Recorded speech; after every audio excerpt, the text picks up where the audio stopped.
Empezamos a ver el tema de dinámica del cuerpo rígido, que corresponde a una aproximación en donde ahora ya no necesariamente suponemos los objetos como partículas, podemos seguirlo haciendo si nos resulta cómodo, pero también podemos describir objetos espacialmente extensos,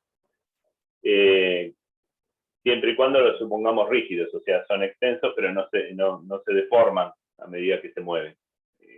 A eso, dicho en forma breve, le llamamos cuerpos rígidos. Y vimos que los cuerpos rígidos tienen, a diferencia de las partículas, tienen 6 grados de libertad, y que podemos asociar 3 de esos grados de libertad con la parte de traslación del movimiento, y los otros 3 con rotación, alrededor de algún punto del rígido que sirva como referencia. Vimos hace 2 clases la ecuación cinemática del cuerpo rígido, que me da la relación de velocidades que tienen 2 puntos del rígido, y ahí aparece explícitamente que una parte del movimiento puede considerarse de traslación y otra parte de rotación. Y en la clase pasada vimos ya la parte de dinámica, donde efectivamente hay una ecuación de movimiento, una ecuación, digamos, tipo Newton, pero para un rígido, que describe los 3 grados de libertad de traslación, y otra, a la que llegamos sobre el final de la clase, que da cuenta de los 3 grados de libertad de rotación. Entonces les escribo cuáles son esas 2 ecuaciones y después seguimos a partir de ahí.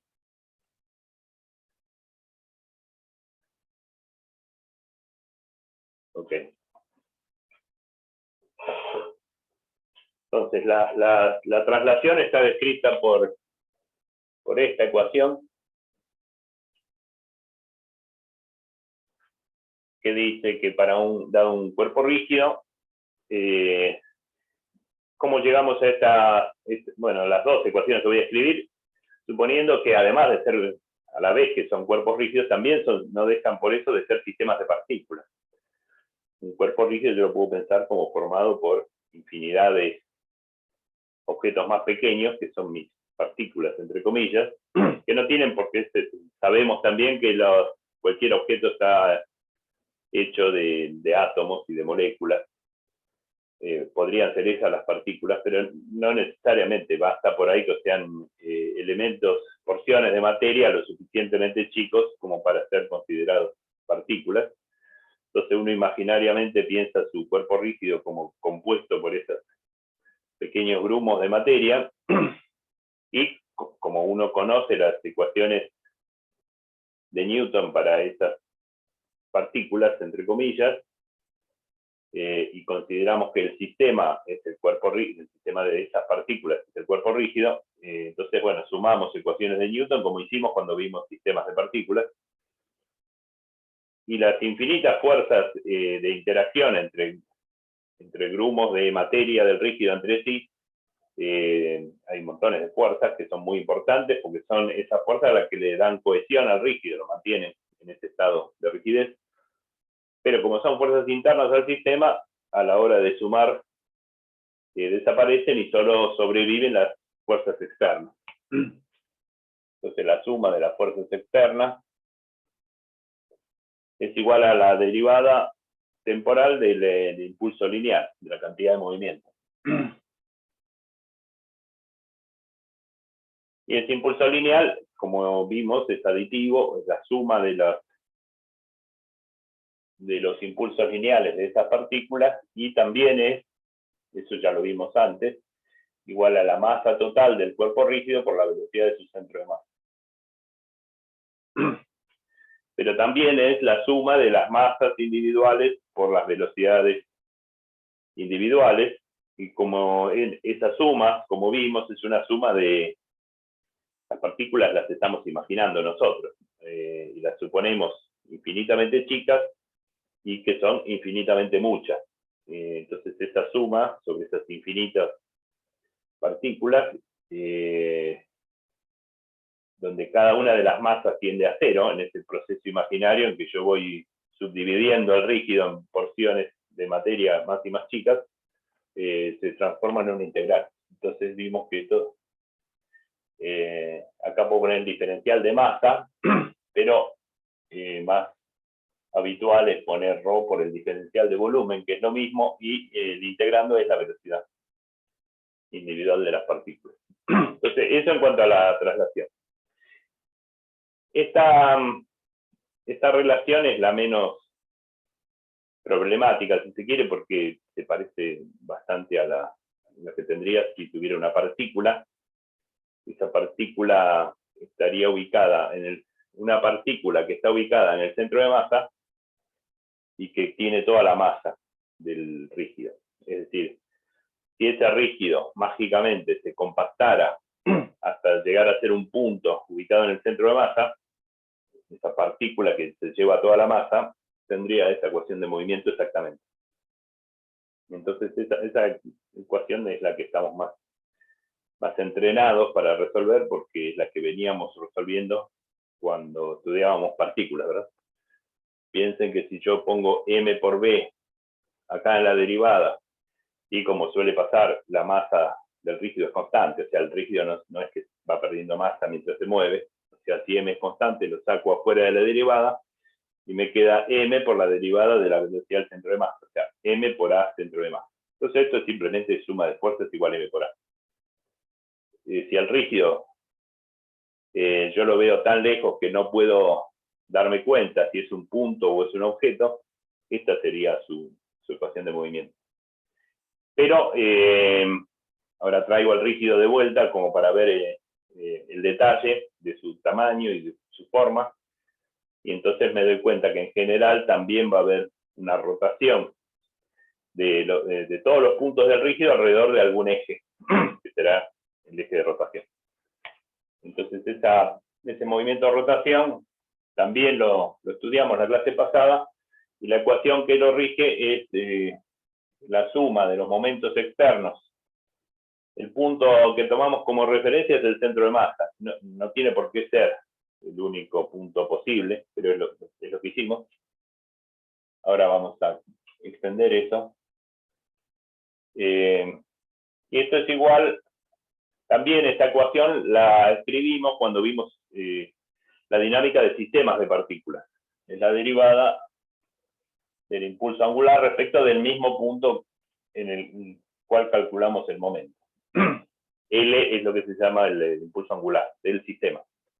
Una cantidad que es también aditiva, y entonces la construimos con algún trabajo como la sumatoria, o más bien la integral de R por P, para cada porción de masa. Como P es mb, termina siendo la integral diferencial de masa de ρ por B, de R vector posición por vector B. Sobre esa expresión que estoy diciendo, trabajamos y logramos escribirla como el producto de dos cosas.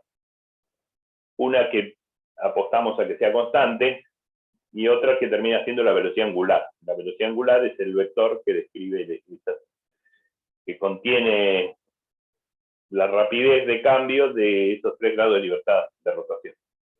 Y la cantidad constante nos salió medio complicada, resultó ser un tensor, no da tan simple como un número.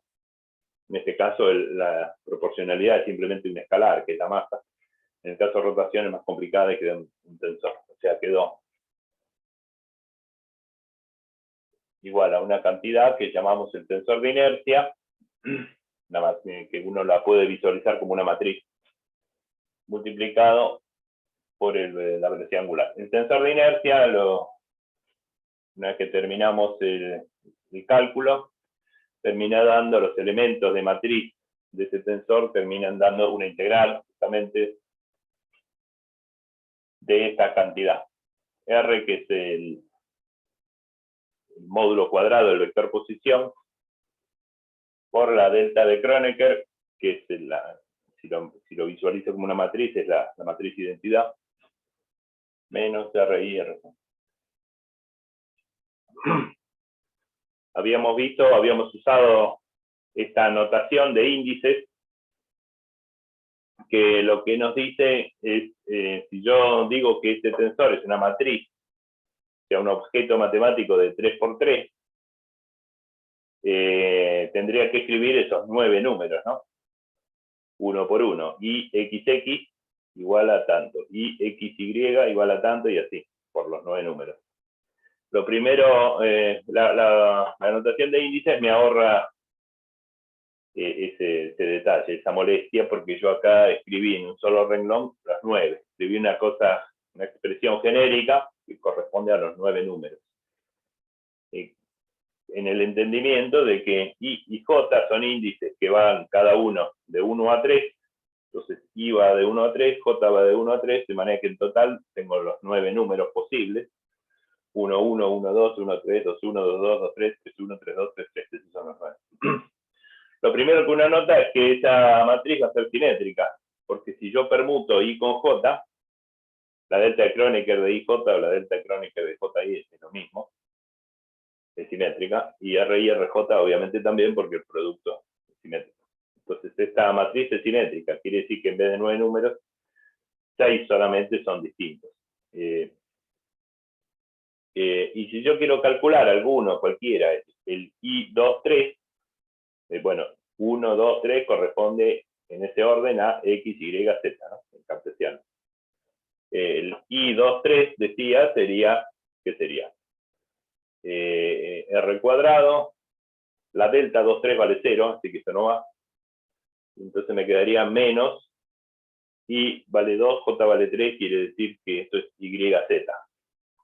Entonces hago esa integral, menos YZ por la densidad de masa del objeto, y hago la integral de volumen, que será fácil o complicada dependiendo de la forma que tiene este volumen.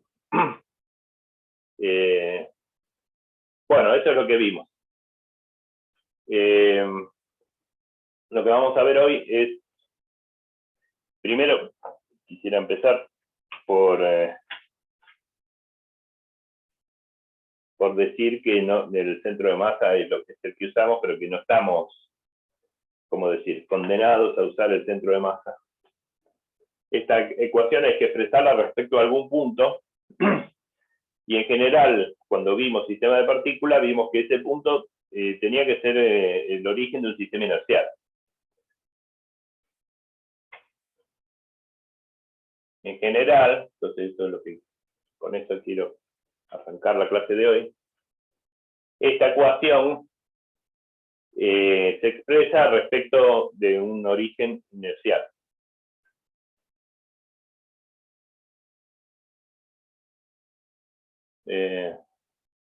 O sea, esta ecuación, voy a poner entonces un origen O genérico, no necesariamente ya el centro de masa,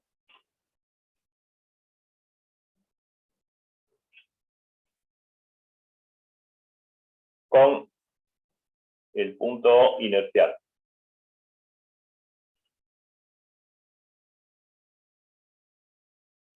Bueno, esto lo puedo borrar. Eso es general. Si ustedes miran cuando vimos sistemas de partículas, esto es lo que aparece escrito. O entonces es el origen de coordenadas que cada uno elige, pero tiene que ser un sistema inercial. ¿Por qué tiene que ser un sistema inercial? Porque esta ecuación, lo mismo la que está más arriba, la construimos escribiendo para cada porción de materia ecuaciones de Newton, y las ecuaciones de Newton valen solo en sistemas inerciales, es decir, sistemas que no están acelerados. Si el sistema está acelerado, puedo elegir ese sistema acelerado como sistema de referencia. La respuesta es sí, pero a la ecuación de Newton le tengo que agregar fuerzas que se llaman inerciales, es una especie de parche, para que en ese sistema no inercial yo pueda expresar mi ecuación de movimiento. Entonces, pero bueno, si el sistema es inercial, este es el considerando para escribir este tipo de cosas. Sabemos que en general el centro de masa a veces es un sistema inercial, pero a veces en general no. Si yo agarro una pelota y la pateo, el centro de masa de la pelota va a estar acelerado. Entonces no va a ser un sistema inercial. Bueno, eso. Entonces, ¿qué pasa?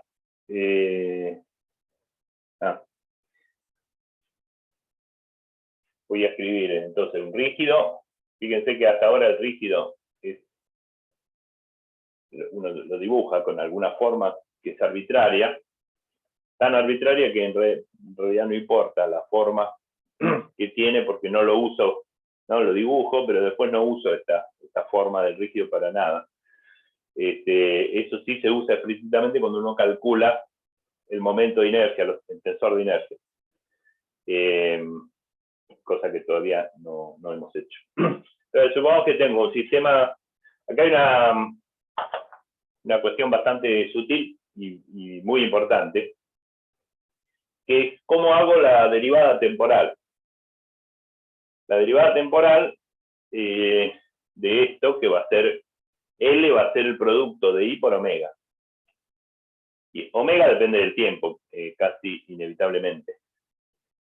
Y en general también, pero si dependiera del tiempo, pues sería, perdón, yo acá acabo de borrar ahora algo que sería importante que se vea escrito.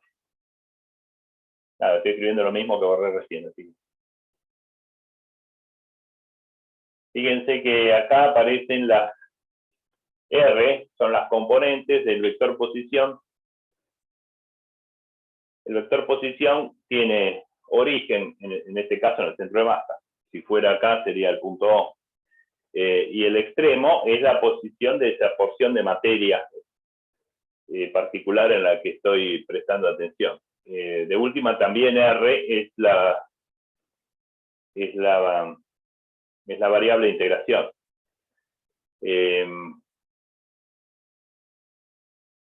Entonces, pero si el objeto se está moviendo, ese vector posición R va a ser R de t, ¿no? Casi siempre. Entonces, si R es R de t, es decir, esta cantidad es en función del tiempo, esta integral, que son 9 integrales, ¿no?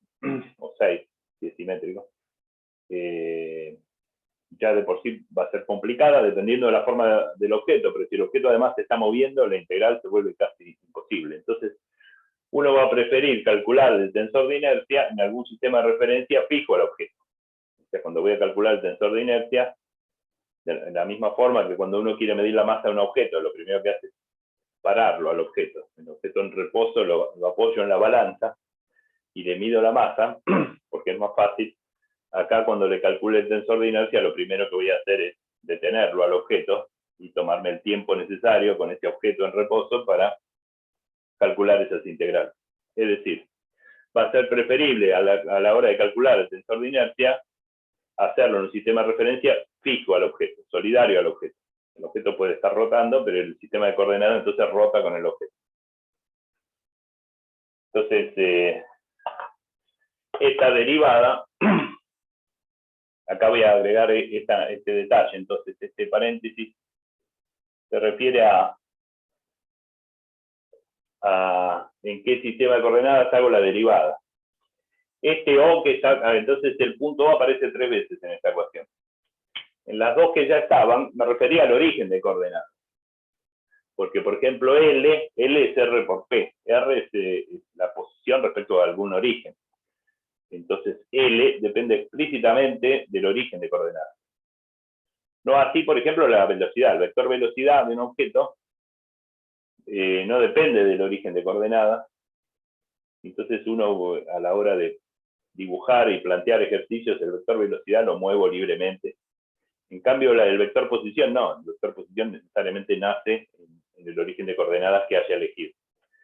Y eso hace que estos otros vectores, como L o el momento, también dependan del origen de coordenadas. Entonces, este punto, esta referencia O que aparece acá arriba, se refiere al origen de coordenadas. Lo indico. Es una aclaración que quiero hacer. El origen de coordenadas.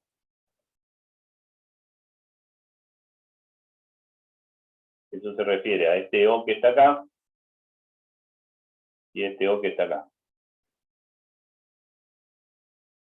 En cambio, este otro O que acabo de poner con el paréntesis y todo, se refiere a la orientación de las coordenadas. Una cosa, yo tengo un sistema de coordenadas, por ejemplo.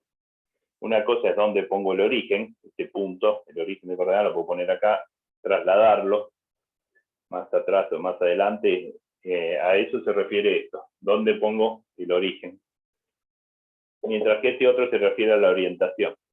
Elegido el origen, elegido un punto como origen, todavía las coordenadas pueden estar así, pueden estar así, pueden estar así. Se refiere al estado de rotación. O por lo menos de la orientación de las coordenadas. ¿Para dónde apuntan los ejes?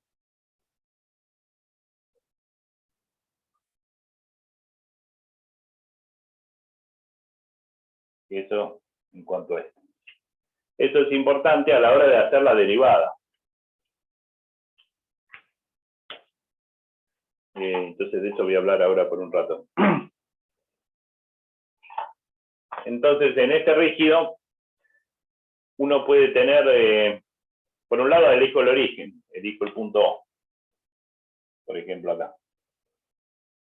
Este es el punto O. Y por el otro lado elijo la orientación. La orientación puede ser una orientación como un sistema inercial, es decir, X, Y en el plano horizontal, Z vertical, por ejemplo. Supongamos que esta es una orientación, ese es mi sistema O.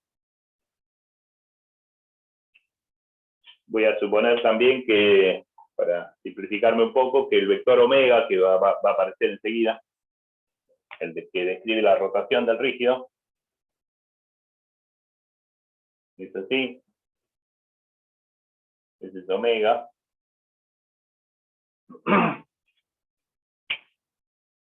Y entonces tengo otro sistema posible de referencia, que es aquel que rota con omega. A ese lo voy a llamar O'. Un sistema donde este ángulo cambia con el tiempo. Este sería omega por un delta t. Dejo transcurrir un intervalo de tiempo delta t. Y entonces este otro sistema O', todo lo que hace es un sistema cartesiano como el anterior, pero lo que hace es rotar con la velocidad angular omega, o sea, con un eje de rotación, que en este caso es el eje Z que está ahí, y con una intensidad omega, de manera tal que sus ejes X e Y rotan como un reloj, como las agujas de un reloj, con velocidad omega, y entonces el ángulo que va barriendo es omega por delta t, ¿ok? Lo mismo acá.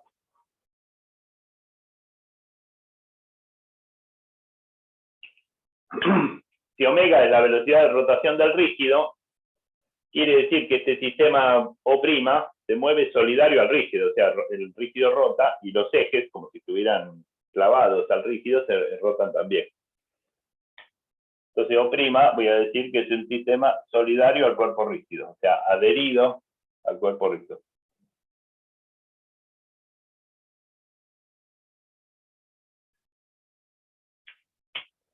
Ese sistema rotante es un problema porque es rotante, pero tiene la ventaja de que al estar adherido al rígido, si yo soy el sistema O', voy a ver al rígido quieto, que es lo que decía hace un rato. En ese sistema de referencia el rígido está quieto y calculo el tensor de inercia que no va a depender, en este caso, del tiempo. ¿Me siguen hasta acá? Sí, sí. Bárbaro. Hay mucho silencio hoy, por eso dudaba que me estuvieran escuchando. Bueno, entonces tengo un cuerpo rígido. Sí, decime.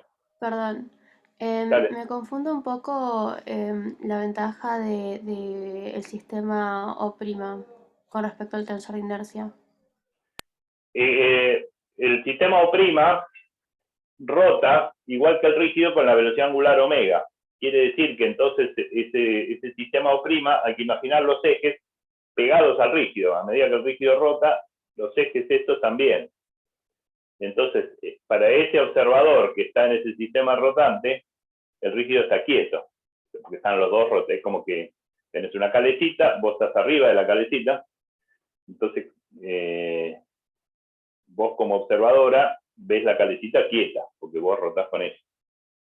La ventaja entonces que cualquier cosa que le calcules al rígido, lo vas a hacer con el rígido en reposo. Para vos va a estar en reposo. Por ejemplo, el tensor de inercia. De manera que para el observador O', el tensor de inercia no va a depender del tiempo. Esa es la ventaja. Ah, claro. Genial. Gracias. En cambio, para el observador O, tiene la ventaja de ser un observador inercial, está fuera de la calecita, vos estás afuera de la calecita y ves que en la calecita todo se mueve. En particular, la posición que tienen los objetos, ¿cómo se llaman? El caballito, todos estos objetos donde los chicos se sientan, se mueve. Entonces, hacer una descripción de cómo están las cosas dispuestas en la calecita es complicada porque mientras vos la describís se te mueve. Eso es lo que pasa si querés calcular el tensor de inercia desde O. Porque el objeto cuyo tensor querés calcular se te está moviendo. En cambio, si te subís al sistema rotante, no. Entonces, la idea es que esta derivada temporal, si la vamos a hacer desde O desde O', para la ecuación tiene que ser desde O, porque es un observador inercial. Pero para nuestra conveniencia tiene que ser desde O'. Entonces lo que queremos es ver si podemos relacionar la derivada temporal de un vector, en este caso un impulso angular. Pero lo mismo va a ser para cualquier vector, ubicados en O o ubicados en O'. Entonces lo que voy a hacer es dibujar otro vector cualquiera, lo voy a llamar A, para que quede claro que ese vector es cualquiera, puede ser una velocidad, puede ser una fuerza, puede ser un impulso angular. Entonces, supongamos que yo dibujo un vector A, con origen en el origen común, las dos. El sistema rotante y el inercial, los dos tienen el mismo origen, esto ya quedó salvado, el origen es el mismo. La diferencia es que uno rota y el otro no. Entonces este vector A, supongamos para empezar que el vector A es constante en el sistema rotante, es decir, es un vector que está fijo en la calecita. Entonces, ¿qué es lo que va? Si yo lo miro desde afuera, ¿qué es lo que voy a ver que hace el vector A? Que va a rotar. Contraria a la que Claro, roto. el vector A lo veo rotar desde afuera justamente con omega. Entonces lo voy a ver describir una superficie cónica, o bien el extremo del vector va a describir una circunferencia, ¿no? Supongamos, voy a poner el A en otro lado. Este vector, este extremo, va a describir una circunferencia, así como está dibujado, va a ser una circunferencia en un plano horizontal. Acá está el extremo y después a medida que el tiempo transcurre, va a ir barriendo el extremo del vector A, donde pongo A, va a ir barriendo esta circunferencia.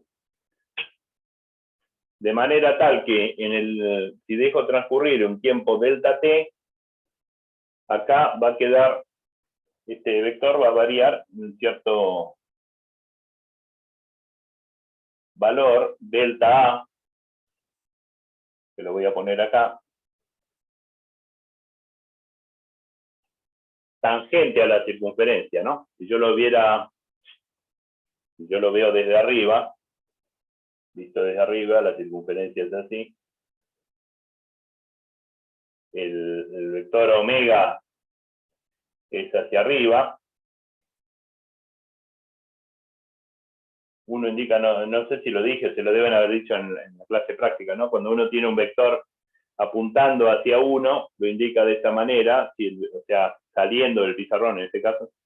Si el vector es centrante, lo indico con una cruz dentro de un círculo. Entonces, este vector es saliente, eso quiero indicar. Y la variación del vector A es esta. Es tangente a la circunferencia en el punto que le toque. Delta A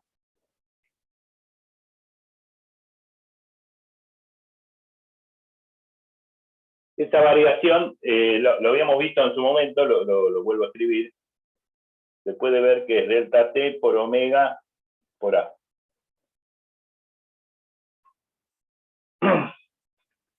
Omega delta t es el ángulo, ¿no? Omega delta t es el ángulo barrido. Fíjense que A va a mantener su módulo. A mantiene su módulo, describe un cono, y el módulo de A es siempre el mismo. La variación de A es perpendicular a A. Delta A es perpendicular a A, es un vector que es tangente a la circunferencia que describe, y vale esto. ¿Por qué? Porque el módulo de delta A es el módulo de A por esto que es la variación del ángulo. Omega delta t es la variación de ese ángulo.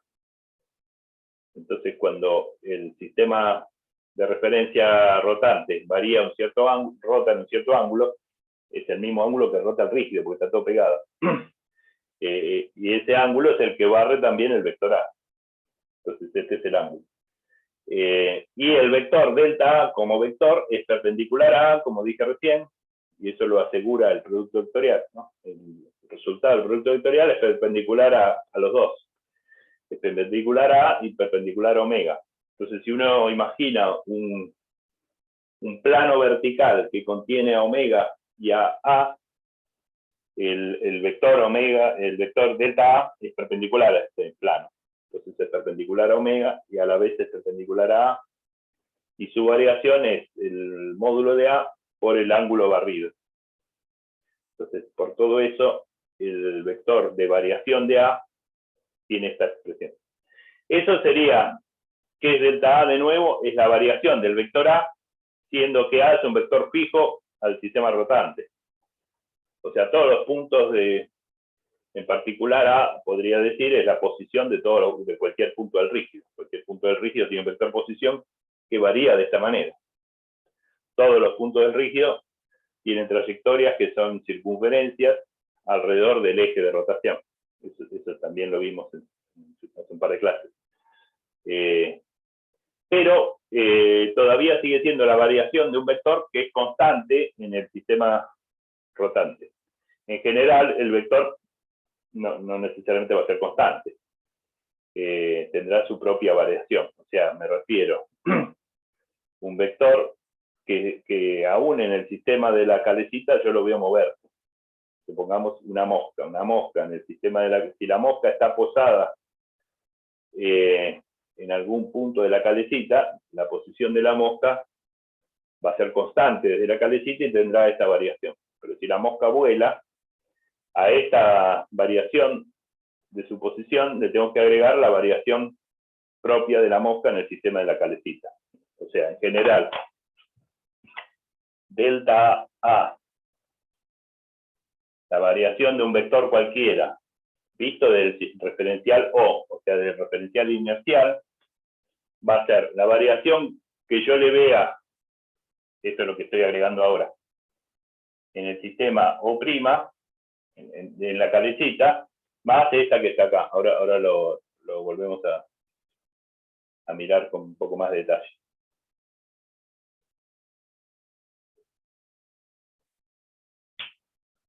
Supongamos, para fijar ideas, que el vector A, todo esto que estoy diciendo vale para cualquier vector. Posición o impulso lineal o angular o fuerza, o bueno, cualquiera que se les ocurra, velocidad. La variación de un vector... Sí. Ahí, cuando pones delta t por omega por A, ese A es medido desde O' también. O medido desde... Sí, desde O'. Sí. Okay. Gracias. Pero esta parte es la que corresponde... sería solo esto si el vector es constante desde O'. Cosa que no puedo garantizar. Una mosca sería el caso de una mosca posada en algún punto de la calecita. Si la mosca está posada, desde el sistema inercial, la única variación que veo es por culpa de la rotación de la calecita. Eso es esto. Ahora, si la mosca empieza a volar, aún en la calecita, yo voy a ver una variación en su posición. Eso es esto. Esta es la variación eso es, de ese vector en el sistema rotante. Sí. Eso es suponiendo que la mosca está de alguna manera vinculada a la calecita, que sigue teniendo Bueno, la misma ahora, velocidad. este es el caso general, o sea, porque si está adherida a la calecita era solo esto. Si ahora hace lo que se le antoja, tengo esto. Le sumo esto. Como es diferencial, Okay. ahí vale la regla de suma también. Por un pequeño intervalo delta t infinitesimal, el movimiento, ese pequeño movimiento de la mosca es un poco porque la calecita rotó y otro poco porque se despegó del piso y empezó a moverse. Este es el movimiento de esa mosca respecto del sistema rotante. Y este es el movimiento relativo entre los dos sistemas. Esto de última que es el movimiento relativo entre el sistema rotante y el sistema inercial. Luego, esto es general, esto es matemática, vale para, si bien uno imagina la posición de una mosca, yo por lo menos, en la posición de una mosca, es la variación de un vector, visto desde un sistema de referencia, visto de otro. Si yo acá divido por delta t y lo llevo al límite de delta t tendiendo a cero, lo que voy a tener son las derivadas. O sea, si divido por delta t, esto se me está acabando.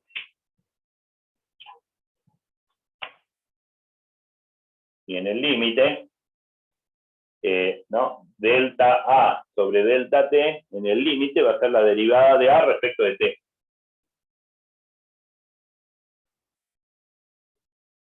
Y esa derivada la calculo respecto del sistema inercial O. Cuando hago lo propio en este otro término, es lo mismo, pero respecto del sistema rotante O'.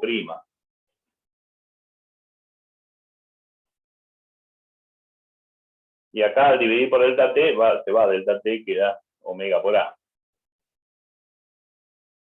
Entonces acá tengo una expresión general de cómo relacionar las derivadas de cualquier vector cuando las calculo en un sistema inercial versus un sistema rotante. La diferencia entre hacerlo en un sistema y en el otro es esta, el producto vectorial entre la velocidad angular de rotación y el vector mismo.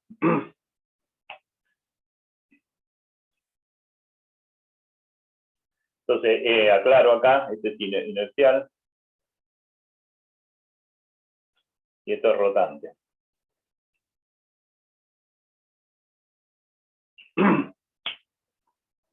Y entonces lo que quiero hacer ahora es toda esta charla de los últimos 10 minutos fue por esta relación matemática entre derivadas temporales de vectores. Es aplicar eso acá, volviendo al tema inicial del día de hoy. Yo la derivada la derivada que tiene que aparecer acá es la derivada en un sistema inercial, porque esta ecuación vale solo en sistemas inerciales, que es donde valen las ecuaciones de Newton que están detrás de esto, ¿no? Pero lo que yo quiero, lo que me conviene, es que la derivada esté expresada respecto del sistema rotante, porque en el sistema rotante en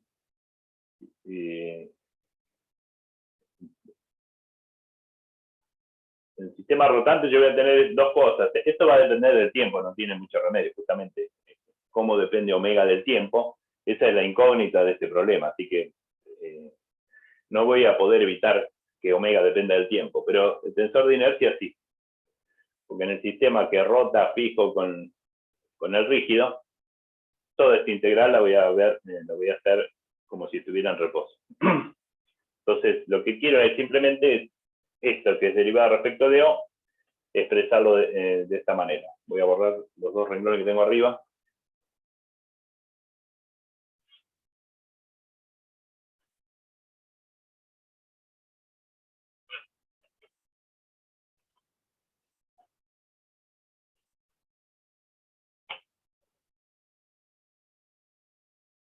Entonces voy a decir, nada, escribo esta ecuación de vuelta.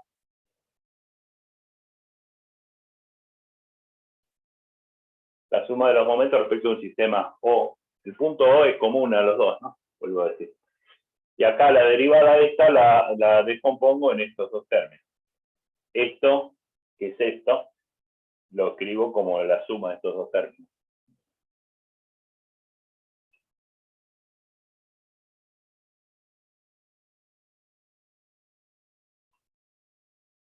Y acá tengo que poner omega por el vector en cuestión.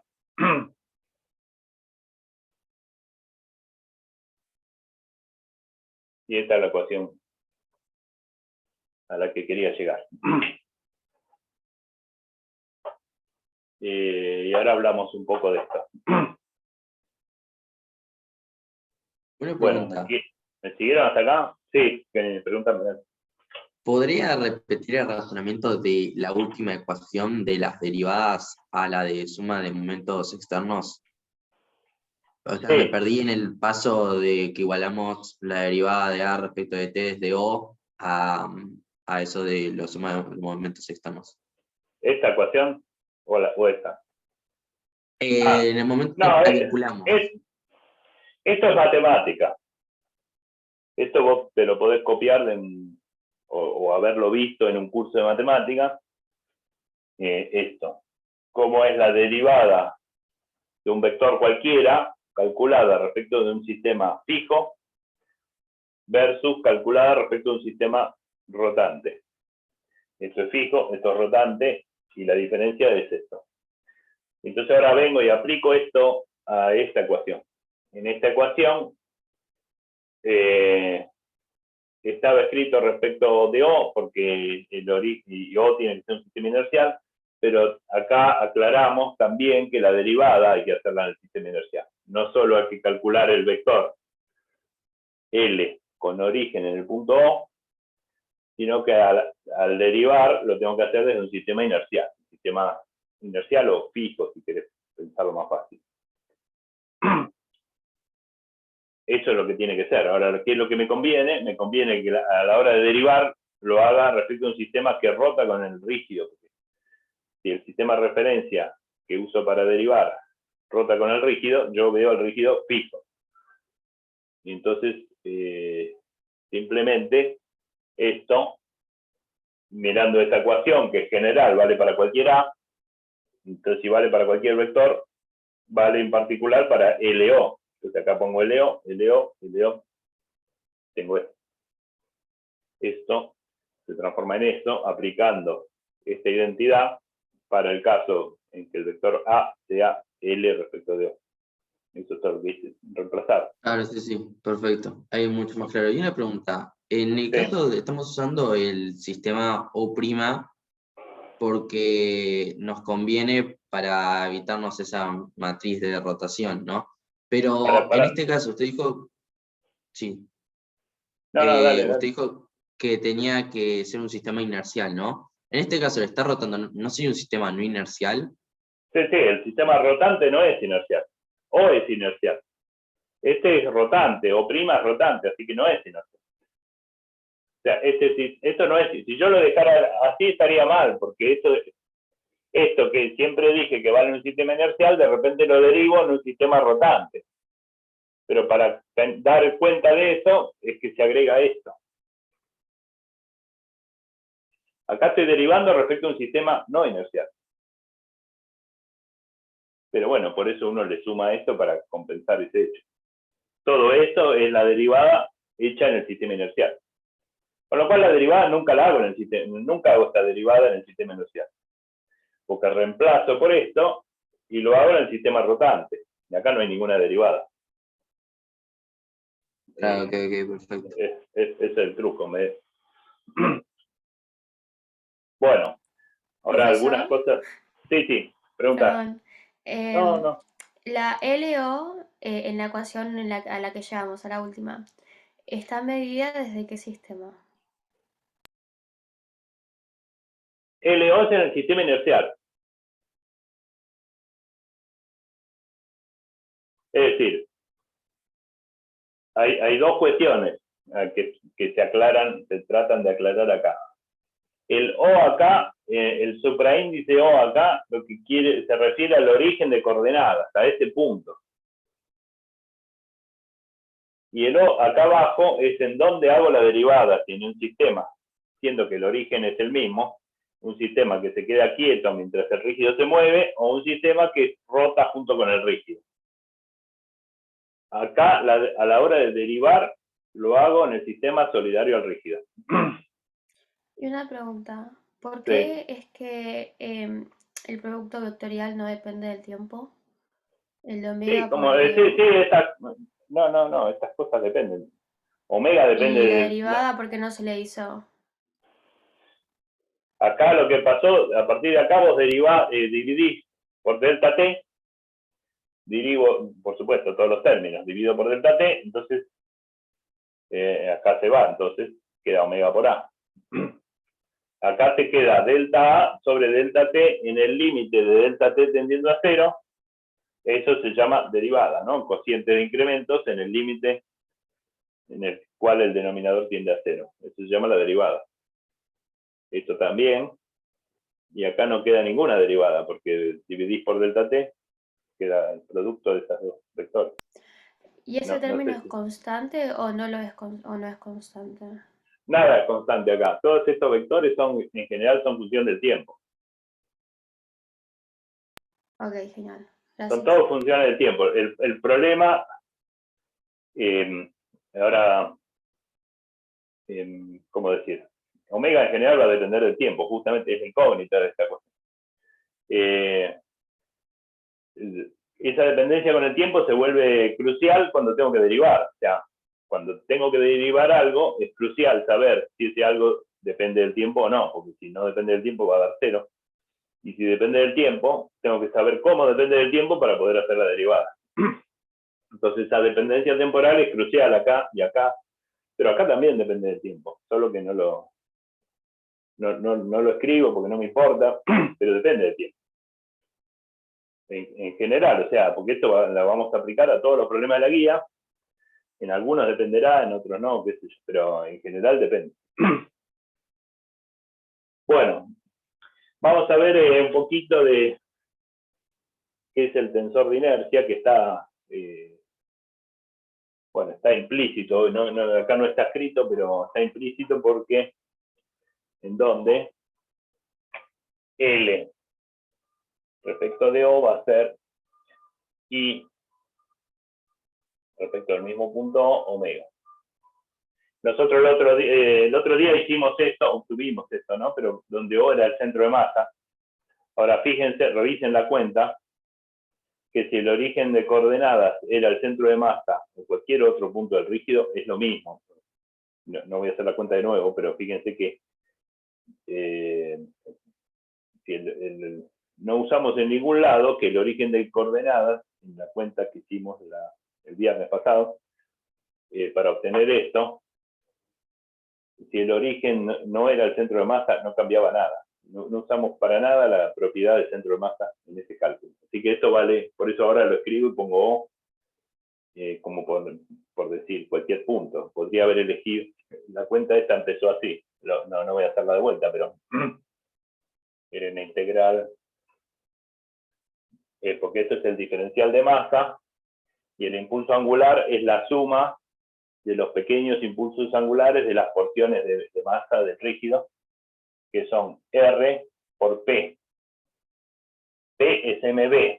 La masa está acá, la masa diferencial para esa pequeña porción.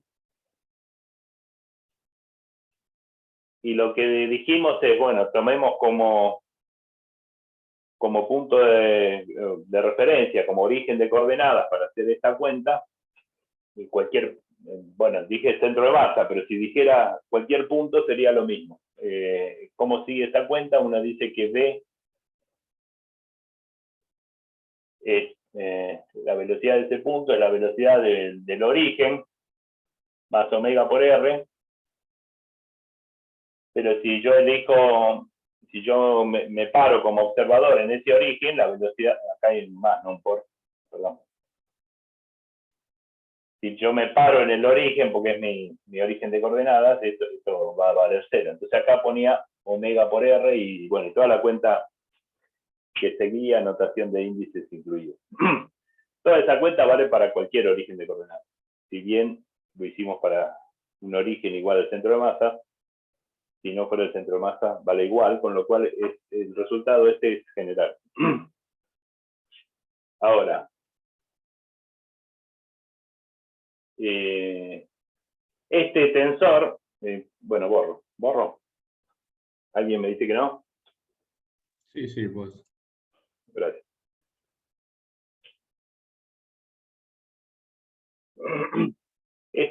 Hablemos 2 minutos de tensores.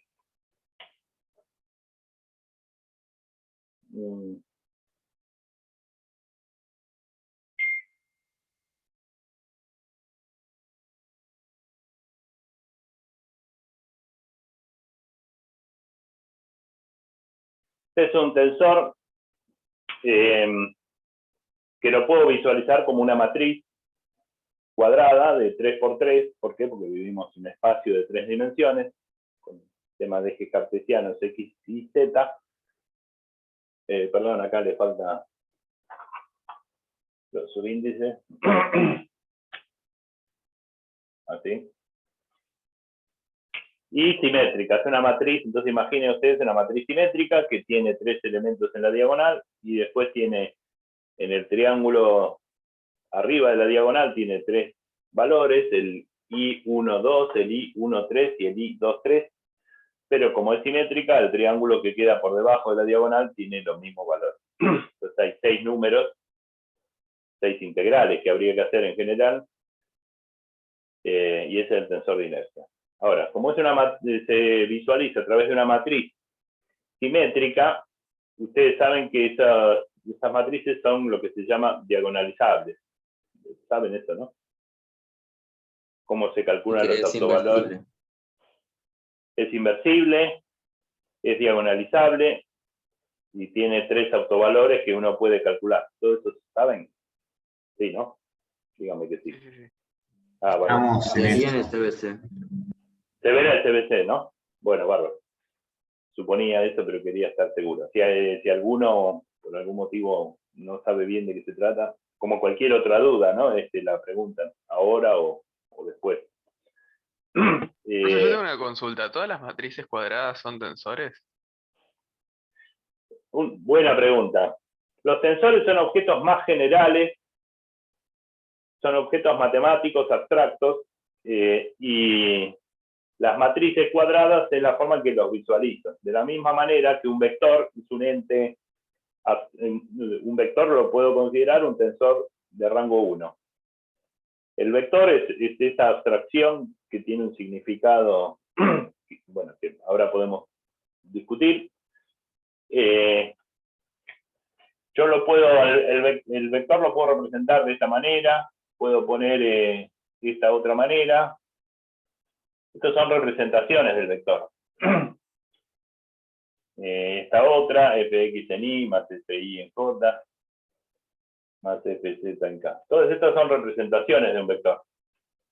El vector es el ente abstracto que tiene ciertas propiedades de transformación frente a sistemas de coordenadas. Este ente abstracto, si yo hago una transformación de Galileo, se transforma de una cierta manera. Si hago una transformación de Lorentz, en el caso de relatividad especial, se transforma de esa otra manera. Esos son los vectores. Es una cosa abstracta que representa una cantidad física, una fuerza, por ejemplo, o una posición. Eso es el vector, con ciertas propiedades de transformación, etcétera. Estas son apenas sus representaciones. Entonces, este no es el vector f. Esta es la forma en que lo escribo. De la misma manera, una matriz de 3 por 3 no es el tensor, es la forma en que la escribo. Una matriz, desde el punto de vista matemático, una matriz es un arreglo de 9 números, un arreglo cuadrado de 9 números, que puede significar un montón de cosas, algunas de las cuales no son tensores. De la misma forma que estos 3 números no necesariamente corresponden a un vector, ¿no? Un arreglo de 3 números es una cosa que se puede usar, qué sé yo para qué, pero ¿no? Si vos tenés 3 hijos, este es el nombre de tu primer hijo, este es el nombre de tu segundo hijo, este es el nombre del tercero, y se me ocurre acomodarlos así. Eso no es un vector, son 3 números. De la misma manera, una matriz de 9 números no necesariamente corresponde a un tensor. Entonces, un tensor se puede representar con una matriz. Un tensor como el tensor de inercia tiene una cantidad de propiedades, algunas de las cuales vamos a ver. Las tiene el tensor. La matriz de 3×3 es la escritura, el lenguaje en el que lo escribo. Esa es un poco la diferencia. No sé si te contesto. Sí, y una pregunta, entonces, ¿cuáles son las leyes de transformación que tiene que obedecer un tensor? Bueno, es una pregunta de matemática. Yo te la podría escribir, pero nos vamos un poco de la clase. Okay. Hay un excelente libro que se llama Vectores y Tensores,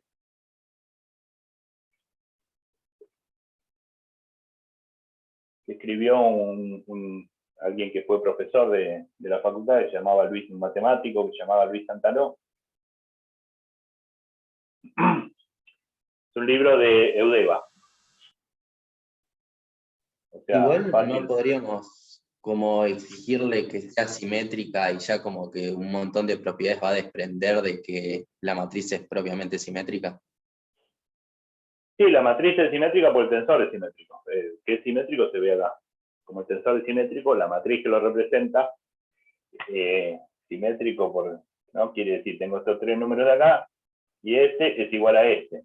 Este es igual a este, y este es igual a este. Eso quiere decir. Entonces la matriz, el arreglo de 3×3 números refleja la simetría que en realidad tiene ya el tensor. Como el tensor es simétrico, cuando yo lo transforme frente a cambios de coordenadas, en las nuevas coordenadas el tensor yo ya sé que va a ser simétrico. En cambio la matriz no, porque yo no sé cuáles son las reglas de transformación de esto. Es como que la matriz o la 3 supla, esta que está acá, es el lenguaje. El tensor es un objeto matemático con propiedades más profundas. Lo que iba a decir es que este tensor, al ser simétrico, es inversible, es decir, se le puede calcular la matriz inversa, de manera que el tensor, en vez de aparecer acá, aparezca la inversa del lado, ¿no? Cuando uno hace pasaje de términos, los tensores pasan como sus inversos. Es decir, multiplico por la inversa acá, a la izquierda de los dos lados, entonces me queda la inversa del tensor por L, y la inversa del tensor por el tensor da la identidad. Esa inversa existe, lo cual no está garantizado para cualquier tensor o matriz. Es diagonalizable, es decir, ¿qué quiere decir que es diagonalizable? Que existe un sistema de coordenadas, este arreglo cuadrado de números es el que tengo cuando elijo para una cierta elección de sistema de coordenadas. Yo lo elegí así, hago estas cuentas y me da esta matriz. Ahora, si otro elige las coordenadas rotadas, el tensor es el mismo, pero la matriz va a dar distinta. Entonces uno puede calcular la relación de la forma que tiene el tensor en un sistema de coordenadas y en otro, aplicando otra matriz que se llama matriz de rotación. Pero no quiero meterme con eso ahora, porque la idea es calcular el tensor de inercia una sola vez en un sistema dado que rota con el sólido. Decía, si es diagonalizable, yo le puedo calcular los 3 autovalores a este tensor, y en algún sistema diagonalizable quiere decir que en algún sistema de referencia que hay que encontrar, esta matriz se va a ver diagonal. Entonces, escribamos esto en algún lado. Entonces, para el que quiere saber más de tensores y propiedades tensoriales y qué sé yo, está el libro este de Santaló, Vectores y Tensores. Pero no es necesario para la materia lo que van a encontrar ahí, solo si tienen interés y lo pueden conseguir, esa sería la referencia que yo propongo. Entonces, el tensor I es simétrico y por lo tanto es inversible y por lo tanto es diagonalizable. Todo eso. Diagonalizable quiere decir que hay un sistema de referencia en el cual ese tensor se ve diagonal. Hay una orientación de los ejes que es la óptima para ese tensor, en el cual se ve diagonal.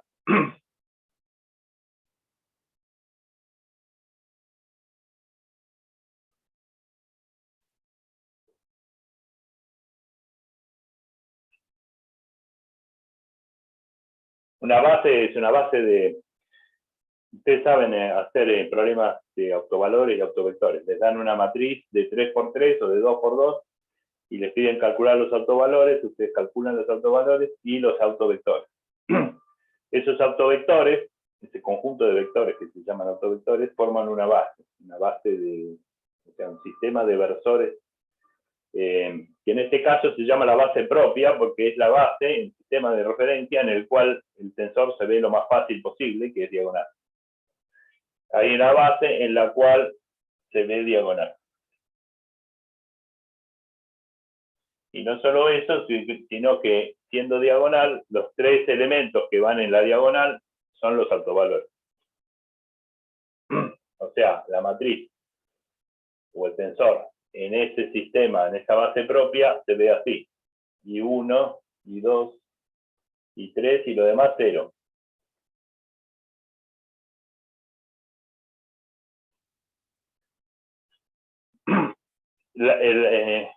¿En qué base se ve diagonal? Eso tiene mucho que ver con la simetría del objeto. Eso es relativamente fácil de adivinar. Si es una esfera,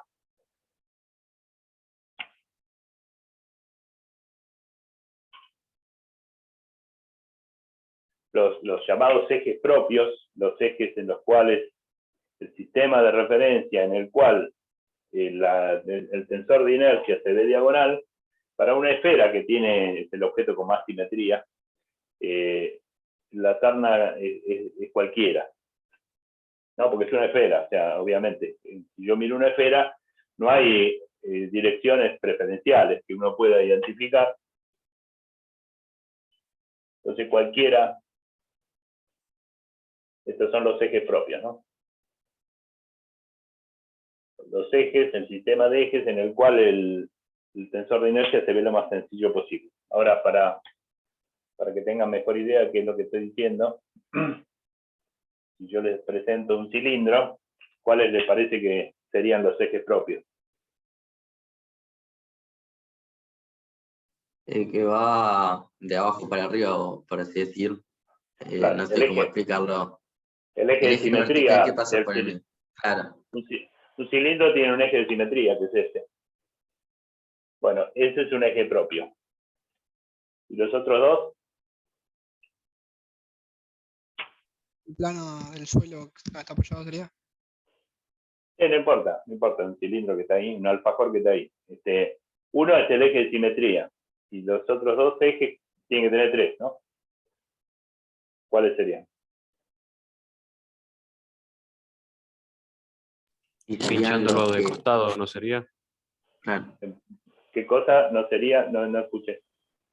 Como pinchándolo de costado. Claro, pero ¿en qué dirección? Y no te puedo indicar de acá, pero sería como un vector recto en el pizarrón. Todo vector sería Recto hacia en la el izquierda, pizarrón. horizontal.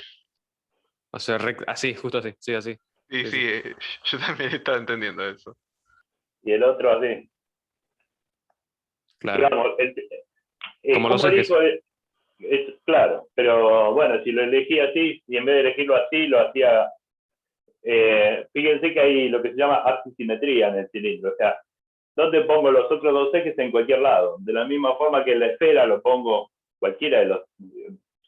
Una cosa que debía aclarar es que los ejes propios son también perpendiculares entre sí, ¿no? Es una terna ortogonal. A la esfera lo pongo para cualquier lado, porque total es una esfera. Si la esfera yo la roto no cambia nada, el tensor de inercia tiene que dar lo mismo. En el cilindro, el eje de simetría claramente es uno, y los otros dos son cualquiera, porque en el plano horizontal, yo el cilindro lo puedo rotar y no cambia el tensor de inercia. Entonces, los otros dos son dos cualesquiera, esto para un cilindro. Si fuera una caja, digamos, un paralelepípedo, una cosa así, ¿está claro cuáles son los ejes propios? Todos. Son los que todos pensamos que son. Son los que pasan por el centro. Este y este.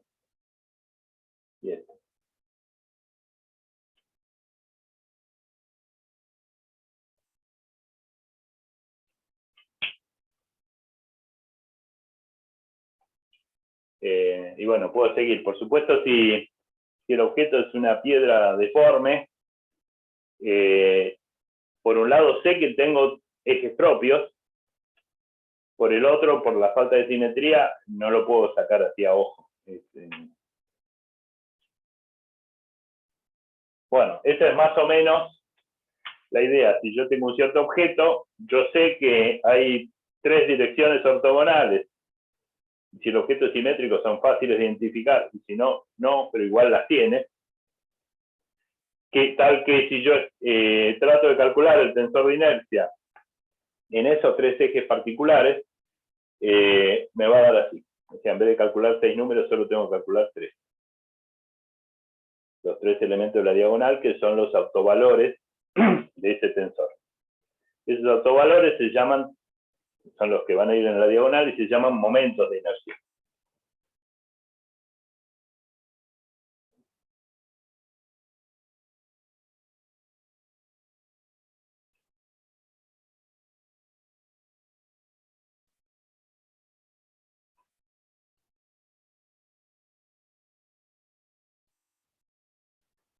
Bueno, y entonces fíjense ahora, justo antes del intervalo, porque al fin y al cabo, el rígido, su estado de rotación tiene que ver con el tensor de inercia, una cantidad complicada, complicada de calcular, porque la integral puede ser complicada. La complicación tiene que ver con la forma del objeto. Si el objeto es complicado, esta integral va a ser complicada. Es difícil saber cuáles son los límites de integración que voy a tener en X, en Y, en Z. Solo para objetos de alta simetría, esta integral es, algunas veces sale así, sin hacer la integral. Sin saber integrar, uno, con un poco de criterio, obtiene el resultado, pero si es una esfera, un cilindro o algo sencillo. Pero sepan que siempre, cualquier objeto, sencillo o difícil, tiene una terna de ejes que es óptima para ese objeto. Si yo identifico a priori cuál es la terna, la matriz se va a ver diagonal. Entonces voy a tener que hacer solo 3 integrales. Ahora, ¿cómo les parece que serán los momentos de inercia de una esfera?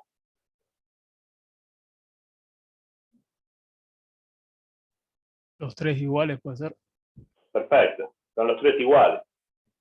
No solo que los 3 ejes los puedo ubicar como sea, sino que los momentos de inercia son los 3 iguales. Entonces, para una esfera tengo que hacer una integral sola.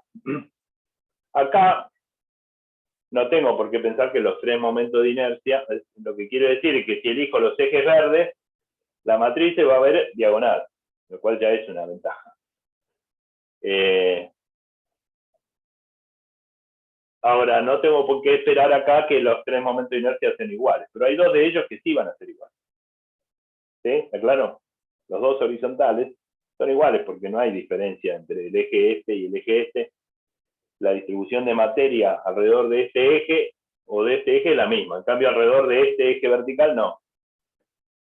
En una caja, los momentos de inercia también pueden ser distintos. Ahora, si la caja es un cubo, los 3 momentos de inercia van a ser iguales.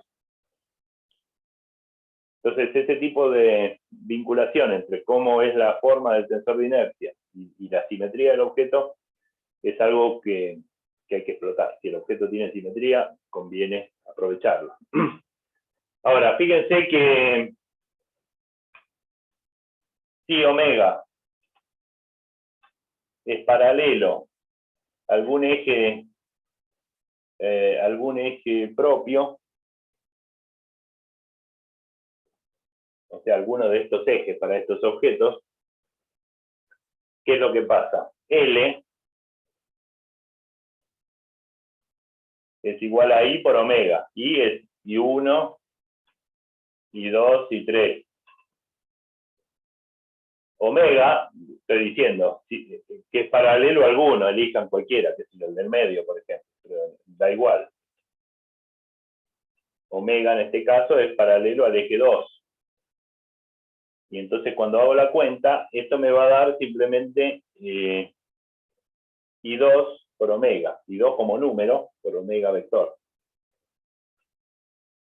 Entonces fíjense que L es paralelo a omega, lo cual en general no es cierto.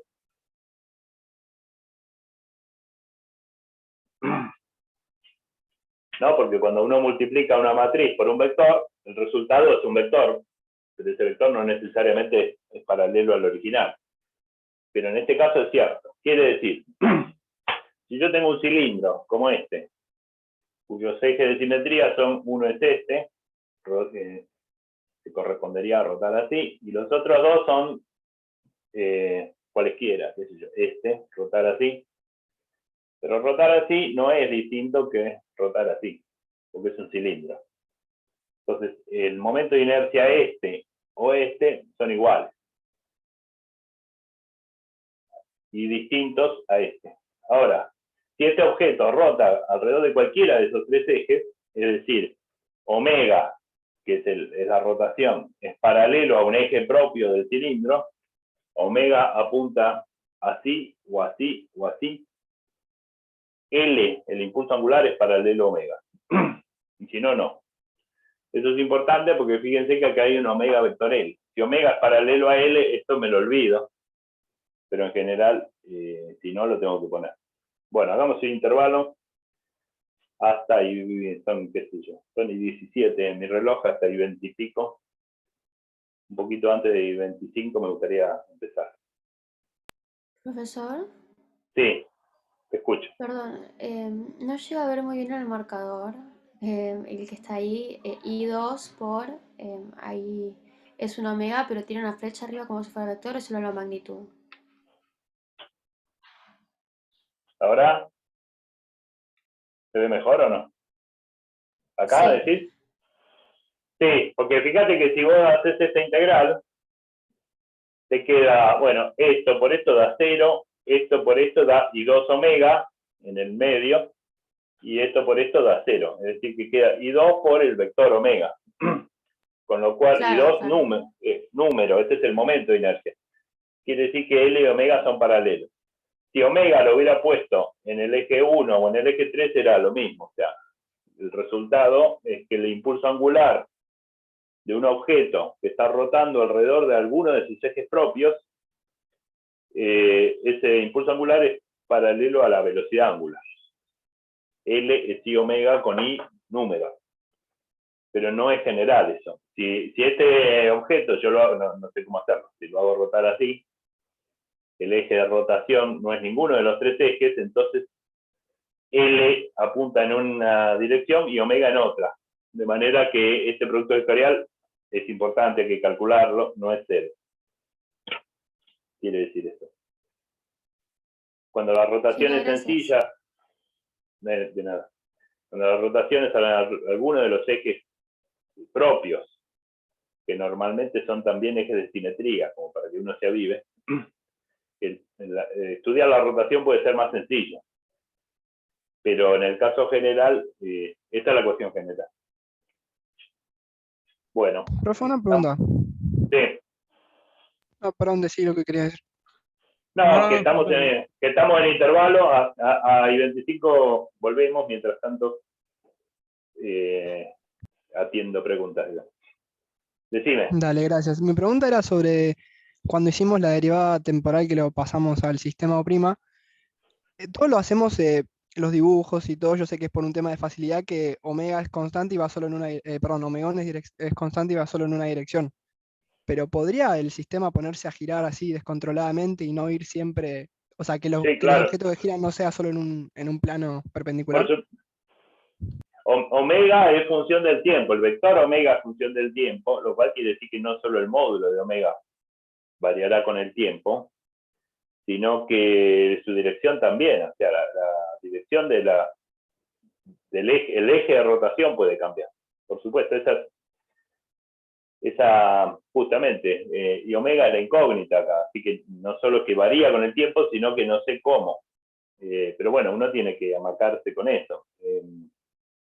Podría cambiar el eje de rotación. Entonces, si cambia el eje de rotación, no siempre va a ser a lo largo de alguno de los ejes de simetría. Entonces, no siempre L va a ser paralelo a omega. O sea, hay situaciones muy complicadas, ¿no? Si vos te agarraste una pelota de rugby, pateás una pelota de rugby, es un problema complicadísimo. Y el de fútbol es relativamente más fácil porque es una esfera. Pero un objeto más deforme, la dinámica de rotación de un objeto deforme es complicada, claro. Claro, y sobre ese objeto deforme venía mi segunda pregunta, que es que cuando hacemos diagonalizar la matriz del tensor, digo, perdón, lo hacemos Sí. para llevar ese objeto deforme, entre comillas, a un sistema como un cilindro, ¿no? Donde nada más tenga 3 ejes. O lo hacemos en general porque es más fácil la matriz. Yo sí puedo elegir, o sea, vos tenés un objeto. A ver. Porque había entendido que quizás con el cuerpo rígido más complicado tengo 6, y si se lo simplifico tengo 3 nada más grados o sea, direcciones. Ahora, tengo otro objeto por elegir, un objeto, este es como se llama, un estuche de anteojos. Un objeto más o menos complicado, pero no mucho.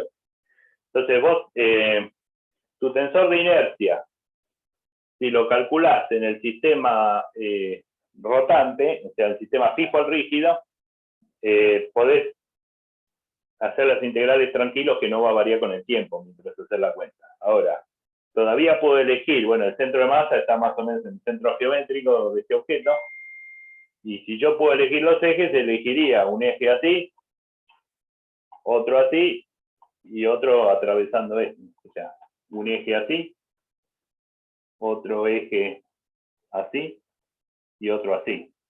A ojo, digamos. Para mí Sí. esos son los ejes propios, y entonces cuando hago la integral, lo hago con los 3 ejes en esa orientación. Y apuesto a que el resultado va a ser así, y no tenga que calcular los elementos fuera de la diagonal. Elegís a ojo, No, digamos, los autovalores porque son como intuitivos, son los ejes coordenados, básicamente. sí, los autovectores, ya la dirección de Autovectores, perdón. los autovalores, no sé cuánto vale y 1, y 2, y 3. Para eso hay que tener mucha intuición. O bien, esto es un cilindro y entonces me fijo en una tabla. Pero si elegís bien los ejes propios, te va a dar diagonal. La simetría va a hacer que donde vos tenés que hacer la integral de x por y, o la integral de y por z, la simetría del objeto va a hacer que eso te dé 0. Y estos 3, ahí sí hay que hacer la cuenta. ¿Cuáles son los autovalores? O sea, los momentos de inercia, hay que hacer la cuenta, hay que hacer 3 integrales. Eso es lo más fácil a lo que puedo llegar. Gracias, Daniel. Si el objeto gira, yo lo largo al aire y gira de cualquier manera, no está, en particular el eje de rotación no es ninguno de estos 3. Y entonces hace una cosa complicada en el cual participa este término. Como omega y L no son paralelos, el producto vectorial no es 0, hay que ponerlo, y da lugar a movimientos raros. Claro, eso es lo que vimos hace un ratito, por eso ponemos el sistema en el eje que rota. Sí, exacto. Digamos, ¿cuáles son los ejes propios? Es algo que uno lo puede sospechar por la simetría, si es que la tiene. Si no, puede ser complicado. ¿Cuál es el eje de rotación? Eso no lo elijo yo. ¿Cuál es el eje de rotación? Lo elige la dinámica del objeto. El objeto uno lo tira al aire y rota alrededor de algún eje, que en general uno no le elige en las condiciones iniciales. O sea, cuando yo lo arrojo, de alguna manera está en información de cuál va a ser el eje de rotación. Pero ese eje de rotación podría variar con el tiempo, a su vez. Entonces, el problema realmente puede ser complicado. Bueno, ¿estamos para seguir? ¿Qué me falta dar? Sí.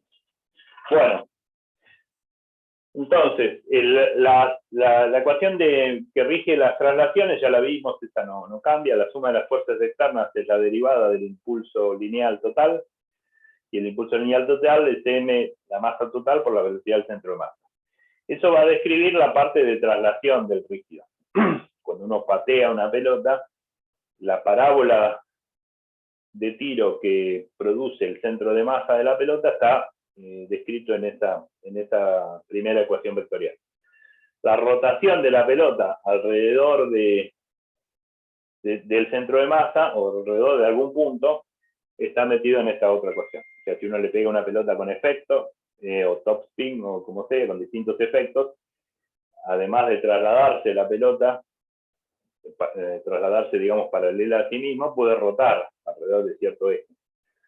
En virtud de ciertos efectos, cuando uno le pega con top spin o con chanfle, le aplica un torque, un momento a la fuerza. No solo aplica una fuerza, sino que también hay un momento, porque la fuerza no va hacia el centro de masa, por ejemplo. Entonces, induce también un movimiento de rotación. Y eso está contenido en esta otra ecuación. Ahora, este punto O tiene que ser un sistema de referencia inercial. Sin embargo, la vez pasada escribimos el centro de masa, que en general no va a ser inercial. El centro de masa va a estar animado del movimiento de traslación que les decía antes. Dependerá del problema, en algunos casos sí, en otros no, pero en general no. Si algo es, a veces sí y a veces no, en general es no, por la duda.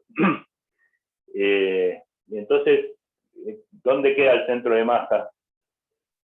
Siendo que muchas veces no va a ser inercial. Lo que vamos a ver ahora es que el centro de masa es un punto muy particular que hace que, aún no siendo inercial, cumple exactamente esta cuestión.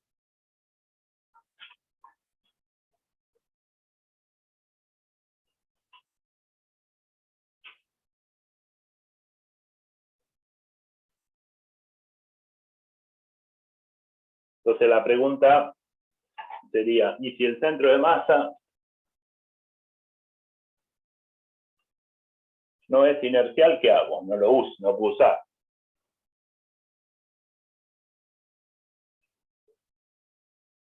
Sin embargo, yo la clase pasada ya lo usé, ¿no? Entonces vamos a ver.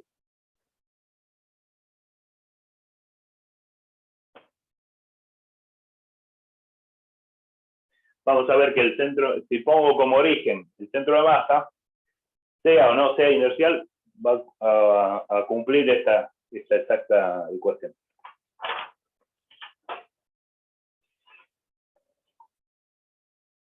¿Dónde quedó esto? Me pregunto. Entonces, vimos esto, voy a partir de esto que ya vimos, que el L respecto de un punto O se escribe en general como R por P más L centro de masa.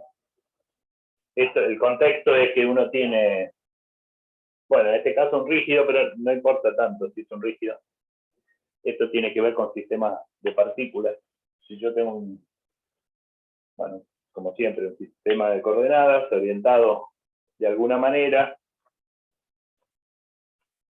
tengo un punto acá cuya posición es R sub I.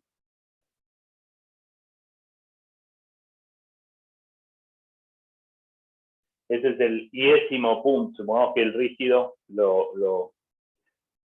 pero esto que voy a decir vale para un rígido como para cualquier sistema de partículas. La iésima partícula está en esa posición y uno identifica el centro de masa del sistema y entonces tengo el R del centro de masa que lo llamo R mayúscula y tengo la posición de la misma partícula respecto del centro de masa. Sería esta posición que está acá, que la voy a llamar R' sub I. En síntesis, yo tengo una partícula cuya posición es esta. Yo puedo dar la posición de la partícula respecto de mi sistema, este era el sistema O, dicho sea paso, respecto de algún sistema O inercial, por ejemplo, en este caso, y esta sería su posición. Perfecto, puedo hacer eso y listo. O puedo recurrir al centro de masa como sistema de referencia, un centro de masa que estará ubicado en una posición que llamo R mayúscula, y dar la posición de esa misma partícula respecto de este centro de masa. A eso lo llamo R'I. Entonces tengo dos formas alternativas de obtener la posición de una partícula cualquiera. Una es centrándome en el origen O, inercial, y otra es centrándome en el centro de masa. Y en ese contexto vimos que el impulso angular respecto de O, hicimos la cuenta cuando vimos sistemas de partículas, se puede expresar como el L del centro de masa, o sea, el impulso angular acá se puede expresar como el impulso angular centrado acá más algo. El algo es R vector P. P es mv, ¿no?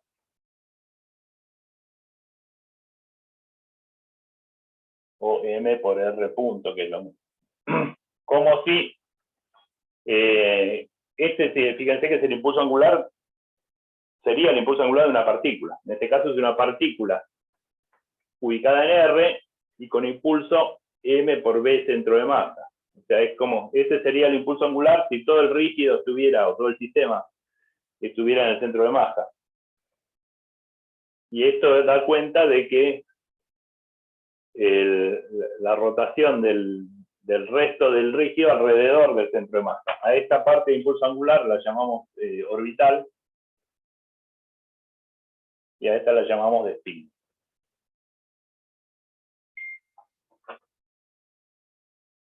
Ahora bien, el momento este respecto de O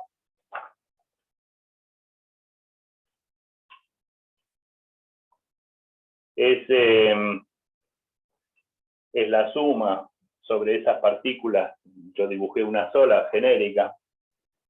Es el producto vectorial entre la posición respecto de O, ¿no? MO, esta O me recuerda que el origen de coordenadas es O. Entonces, cuando pongo el vector posición, es el vector posición que se origina en O, o sea, RI, por las fuerzas externas y así siguiente. Ahora, si yo quiero que aparezca el centro de masa, RI lo escribo como esto más esto. La suma en I, RI, lo escribo como R mayúscula más R'I. Entonces esfuerzo que aparezca como referencia al centro de masa.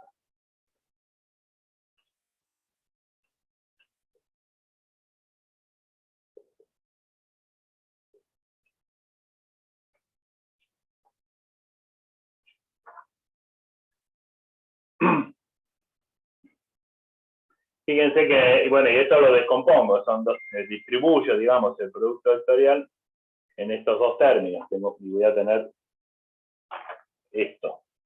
Primero es R por F externo, no hace falta la suma, nada depende de, bueno, si esto dependiera de I, esto podría depender de I o no, depende, pero el primer término es directamente R por F externo.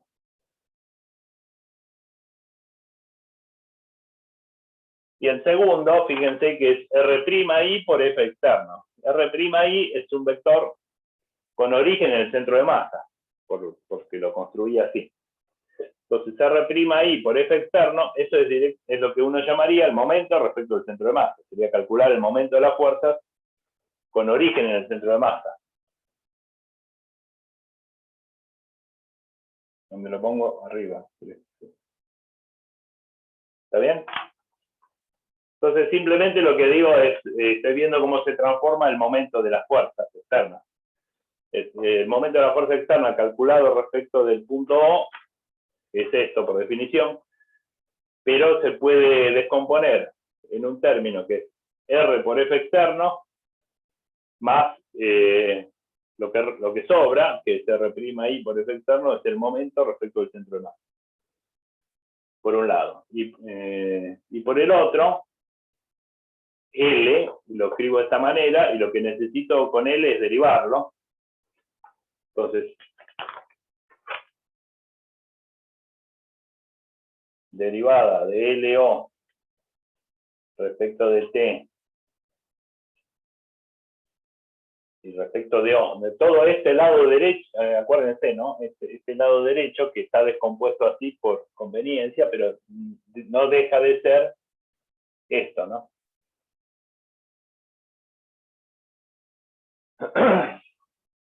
calculado respecto de O, porque esta es la ecuación original por Newton. Lo que vimos es que esto se puede descomponer y es conveniente descomponerlo en estos dos. Pero en la suma da esto. Entonces, esto, haciendo que LO, lo que voy a derivar es esto. Entonces derivo esta suma y producto. Derivo esto respecto del tiempo, eso es lo que tengo que hacer. Entonces derivo este producto. La derivada de un producto es la derivada del primero por el segundo, más el primero por la derivada del segundo, ¿no?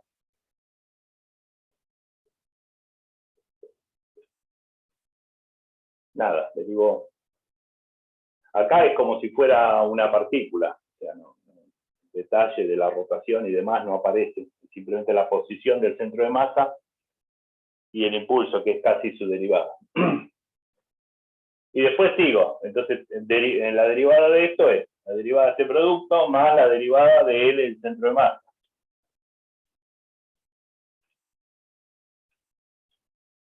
Esa derivada la tengo que calcular respecto de O. Pero ya vimos que derivar respecto de O es lo mismo que derivar respecto de O' más omega por L, ¿no? Ya vimos que esto es igual a esto más esto. Para cualquier punto, o para en este caso el centro de masa.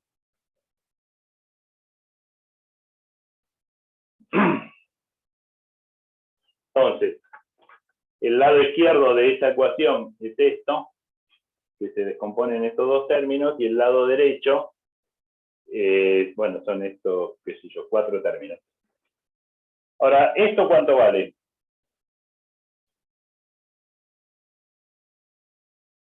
Eso cero, R es velocidad y Porque es con la velocidad por velocidad. Claro, esta es la velocidad del centro de masa, y P es la masa por la velocidad del centro de masa. O acá se ve más claro. Esto es R punto y esto es proporcional a R punto. Entonces, dos vectores paralelos tienen producto vectorial 0. Entonces ese se va. Y lo que voy a escribir entonces, por lo tanto, es que esto, que es el lado izquierdo de la ecuación, lo escribo como esta suma,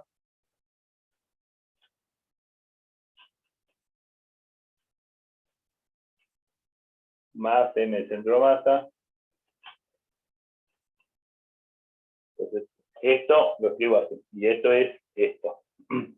Y es igual al lado derecho. El lado derecho es esto, que se descompone en estos 4 o ahora 3 términos.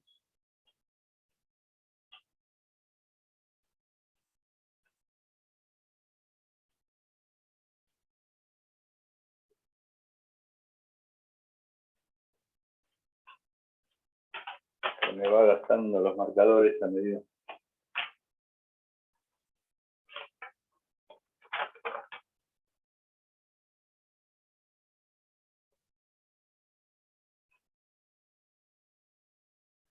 Entonces veamos una cosa más. P punto, podemos pensar como una partícula para esto. O sea, P punto es la suma de las fuerzas externas. De manera, ¿no? Porque esa es la ecuación de Newton. P punto es la derivada de P respecto de T, es la suma de las fuerzas externas. Es la ecuación de traslación que ni siquiera escribí todavía, hoy. Fíjense que entonces esto, R por las fuerzas externas, y esto es R por P punto, pero las fuerzas externas son P punto, así que estos dos términos son iguales. Profesor, Sí. perdón, Decime. ese término que acabas de tachar, ¿dónde salió? El de R por fuerza externa. Y lo que estoy haciendo Claro, es tipo ese lado de la escribir ecuación. esto es igual a esto, ¿no? El momento respecto de O es igual a DLT respecto de O. Y por un lado, esto que es el lado izquierdo de la ecuación, lo descompuse en estos dos términos, que los pongo acá.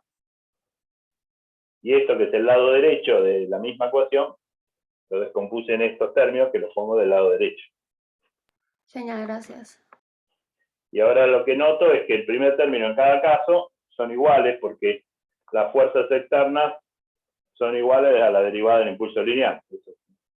Ecuación de Newton o ecuación de traslación de este rígido. Entonces tacho esto y fíjense lo que queda.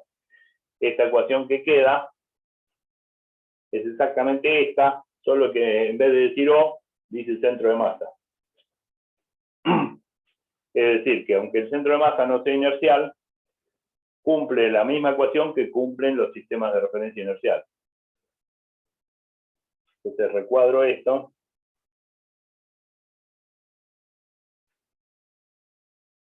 ¿Por qué pasa eso, profe? Porque el centro de masa tiene esa propiedad. Acá sí usamos que, bueno, esta descomposición vale para el centro de masa. Este es el centro de masa y no otra cosa. Bueno, usamos varias veces que el punto de referencia es el centro de masa, que tiene ciertas propiedades que no tiene ningún otro punto.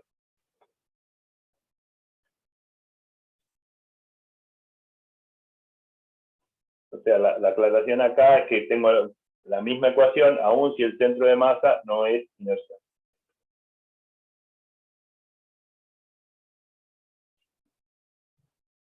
Entonces, en resumen, esa ecuación que tengo escrita ahí vale tanto si O es inercial como si O es el centro de masa. Entonces, lo puedo aclarar también. O inercial o la palabra O igual al centro de masa. Cualquiera de los dos casos vale. Entonces, a la hora de buscar una referencia, un punto de referencia para describir la rotación, tengo dos opciones. Puede ser que en algún caso muy especial haya alguna otra, pero no son muchas las opciones. O bien elijo un punto más que inercial, si el problema tiene un punto fijo, o sea, si el problema es tal que hay un punto del rígido que está clavado, que no puede moverse, elijo ese como punto de referencia. Y si no lo tiene, elijo el centro de masa. Siempre, todos los rígidos tienen un centro de masa, así que siempre esa va a ser una elección posible. Bueno, hago una cosa más y terminamos por hoy, para lo cual tengo que borrar, que es lo que se llama el teorema de Steiner, que les cuento un poco qué es el teorema de Steiner. Si yo tengo, porque entonces acabo de decir, los puntos de referencia son, si el rígido, bueno, en la guía van a ver un montón de ejemplos. Uno posible es la rodadura. Si se cumple la condición de rodadura, un punto fijo es instantáneo, pero fijo, es el punto de apoyo de la rueda, ¿no? La rueda que está apoyada en el piso y rueda sin deslizar, ese punto de apoyo es un punto fijo, es un punto que tiene velocidad cero en ese momento. Entonces, ese punto fijo, que es el punto de apoyo de la rueda, puede ser este punto que está acá. Es recontra inercial porque tiene velocidad cero. Entonces puedo elegir eso como referencia. Si el rígido no tiene un punto fijo, si es una pelota que uno patea al aire, no hay un punto fijo, toda la pelota se mueve con traslación, parte rotación. El hecho que nosotros estudiemos la traslación y la rotación separado para organizarnos un poco, no es el caso de la pelota, que los dos movimientos vienen mezclados, ¿no? Entonces, para referir el movimiento de rotación, uso el centro de masa, no hay ningún punto fijo, entonces uso el centro de masa, que siempre es una alternativa. Entonces acá pongo centro de masa, o sea esto. ¿Ok? Ahora, el tensor de inercia. Un mismo objeto puede sufrir distintos movimientos, por supuesto. O sea, yo tengo una pelota de rugby, con la misma pelota de rugby puedo hacer un montón de cosas. Lo puedo hacer rotar alrededor de un eje, tirarlo verticalmente, que rote alrededor de un eje, patearlo, y bueno, todos esos movimientos, yo no quiero cada vez que resuelvo un problema con esa pelota de rugby tener que calcular los momentos de inercia cada vez. O sea, lo calculo una sola vez y listo. Entonces, la pongo quieta delante mío, ubico los ejes principales, los ejes de simetría, y respecto de esos ejes de simetría, calculo los 3 momentos de inercia que pueda tener para cuando rote alrededor de uno de ellos, o el otro, o el tercero. Si yo pateo una pelota arbitrariamente, va a rotar alrededor de un eje que probablemente no sea ninguno de los 3 ejes de simetría. En ese caso, tengo que sostener que el tensor de inercia, o sea, tengo un tensor de inercia con 3 ejes, y omega que apunta en ninguno de esos 3, y entonces tengo que hacer la cuenta de I por omega, que me dará un vector L, que no será paralelo a omega, y listo. Tampoco es tan grave, pero... Ahora, uno calcula los momentos de inercia respecto al centro de masa, que es lo que la mayoría de las veces va a querer, va a necesitar. Pero si en algún caso, por ejemplo, en el caso de rodadura, la rueda del vehículo es un cilindro, y uno le da como dato los momentos de inercia de ese cilindro respecto al centro de masa. Pero yo lo quiero usar para la rodadura, quiero elegir como punto de referencia el punto de apoyo, que no es el centro de masa. Pero entonces necesito el tensor de inercia que pasa por ese punto. Entonces, no lo conozco, y si por ahí no lo quiero calcular, y no hace falta calcularlo, porque hay un teorema que es el teorema de Steiner, que dice lo siguiente.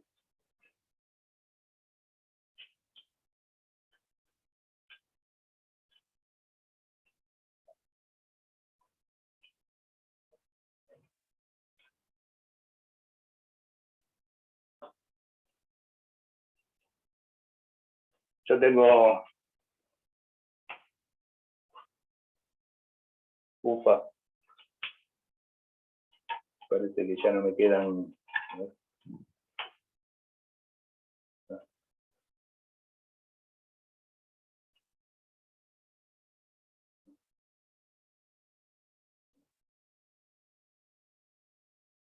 teorema de Steiner me dice que el momento de inercia, no el tensor, sino el momento, podría hacerlo para el tensor también, pero hagámoslo para el momento. El momento de inercia respecto de un eje que pasa por un punto cualquiera, O, es igual al momento de inercia respecto al centro de masa, que probablemente sea conocido. O sea, los momentos de inercia respecto al centro de masa de los objetos más comunes está calculado y uno lo usa como dato, más la masa por la distancia que hay entre el centro entre estos dos puntos al cuadrado. La situación es esta. Tengo mi objeto, tengo, bueno, mi centro de masa, o al revés, a ver, perdón. Pongo acá mi punto O y en algún lado el centro de masa.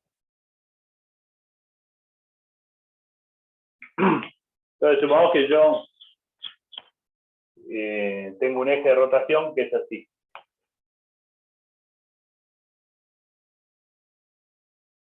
Qué feo. Bueno, es un solo eje, me salió medio feo. Ese es el eje de rotación. Y tengo un eje paralelo a este, pero que pasa por el centro de masa.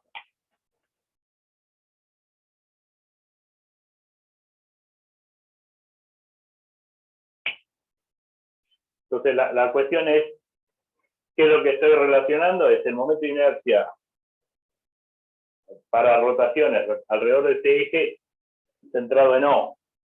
O sea, es el objeto rotando alrededor del punto O, alrededor de este eje. Versus el objeto rotando alrededor de un eje paralelo, pero que pasa por el centro de masa.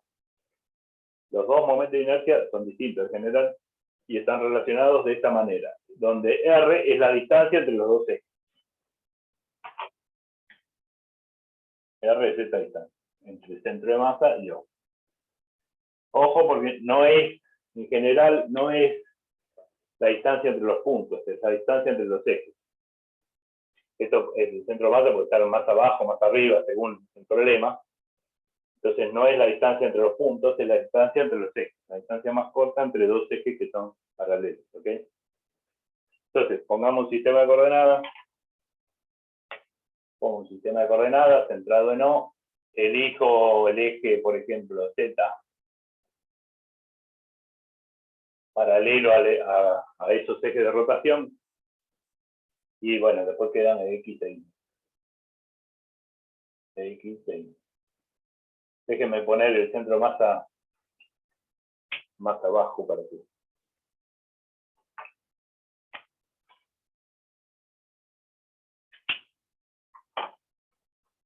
Que no necesariamente van a estar alineados. Acá está el centro de masa.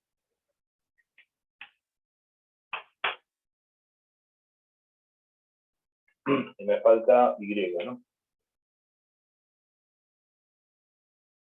Entonces ahí tengo mi terna de ejes centrados en O, que es el punto alrededor del cual quiero estudiar la rotación, y el centro de masa está donde le toque estar. Y entonces calculo el tensor de inercia. El tensor de inercia, bueno, no, el tensor no, directamente voy a calcular el momento. ¿Qué es esto?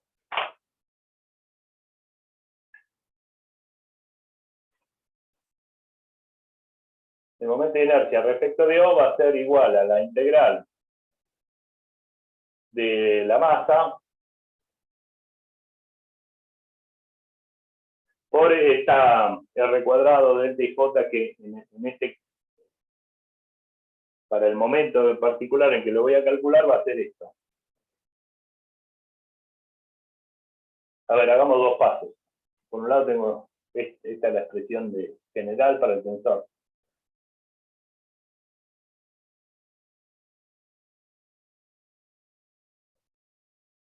El momento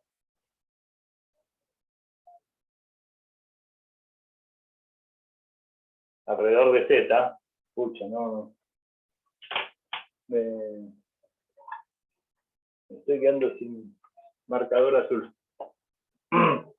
A ver esto.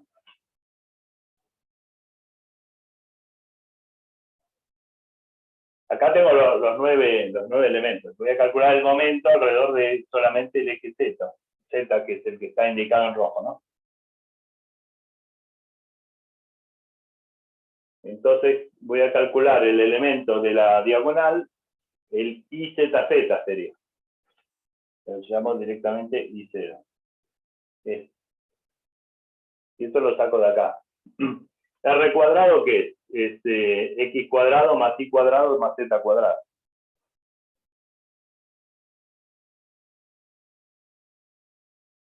Por delta y J, o sea, voy a calcular este elemento.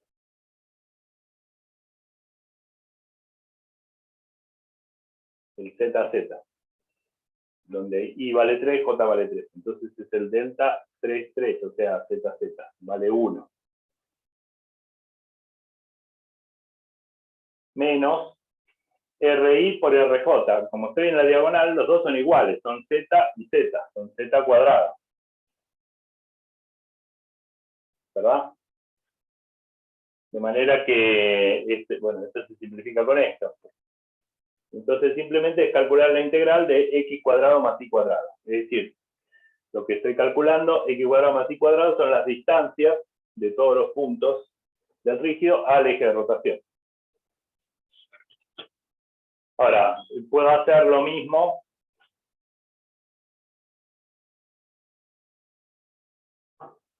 elijo algún punto, a ver, un punto por acá, en el plano este, lo voy a hacer en verde mejor.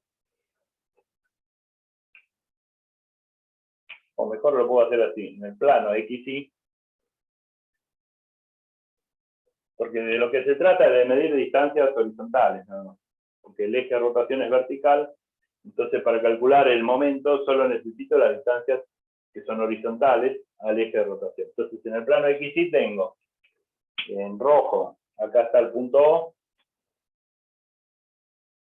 ¿no? Estoy mirando, por ejemplo, de arriba, en el origen, pasa por el origen el eje de rotación, que es en Z. alrededor del punto O y alrededor de, qué sé yo, el centro de masa, que pongamos que esté por acá. Entonces lo que voy a hacer, parecido a lo que hice recién, es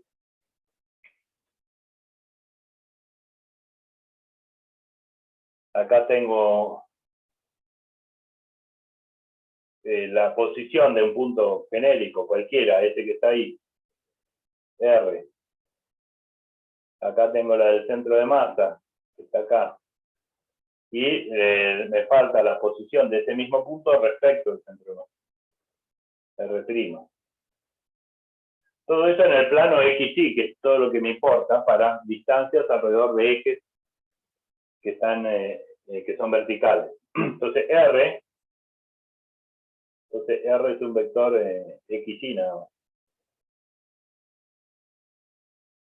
Y así sigue, bueno, no tengo lugar ahí, hago lo mismo acá al costado. Esos tres vectores que están ahí, R es un vector con componentes XY, R grande, X centro de masa, Y centro de masa, son las posiciones cartesianas X e Y del centro de masa, y me falta R', que lo llamo X', Y'. Y lo que veo es que, bueno, y R, el vector R, este es un punto genérico del rígido, o sea, cualquiera. Y R es igual a R grande más R', como hicimos varias veces, ¿no? Eso quiere decir, si lo miro componente a componente, que X es igual a X centro de masa más X', y lo mismo con Y, ¿no? Entonces, cuando voy a la integral y hago la cuenta, y O es la integral de no sé, bla, bla, tengo que hacer X cuadrado lo puedo escribir así, X centro de masa más X' al cuadrado, y con Y lo mismo, Y centro de masa más Y' al cuadrado. ¿Me siguen? X cuadrado más Y cuadrado, X es esto, Y es esto. Desarrollo esos cuadrados, cada uno tiene 3 términos. Y bueno, da, a ver, si voy con los cuadrados de X centro de masa más Y centro de masa, cada uno al cuadrado, eso es solo un número, no depende de la integral, ¿no? X centro de masa es la posición del centro de masa, es una sola. Y X centro de masa cuadrado más Y centro de masa cuadrado es R cuadrado, es este. Y lo que me queda es la integral de B por ρ por X, bueno, lo pongo, cuadrado más Y cuadrado. Lo que digo es que esto puede salir afuera de la integral. Y si lo hago, lo único que me queda dentro de la integral es la masa total del rígido. Más. Después tengo los dobles productos. Los dobles productos son 2 veces X centro de masa por X'. El X centro de masa, de nuevo, puede salir afuera de la integral, lo hago. Por la integral de D por ρ por X'. Y lo mismo con Y. 2 veces Y centro de masa, la integral por Y'. Y después me quedan los términos cuadráticos. X' cuadrado más Y' cuadrado, me queda una última integral que va a ser esta.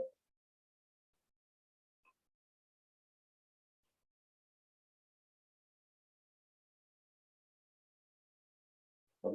De los 6 términos, porque me quedan 3 términos para este binomio, más otros 3 son 6, acá hay 2, 3, 4, 5, 6.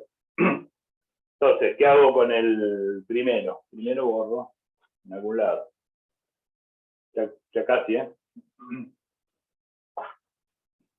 Decía, esto lo puedo sacar afuera de la integral. X cuadrado más Y cuadrado es este R al cuadrado, R mayúscula al cuadrado. Pitágoras, ¿no?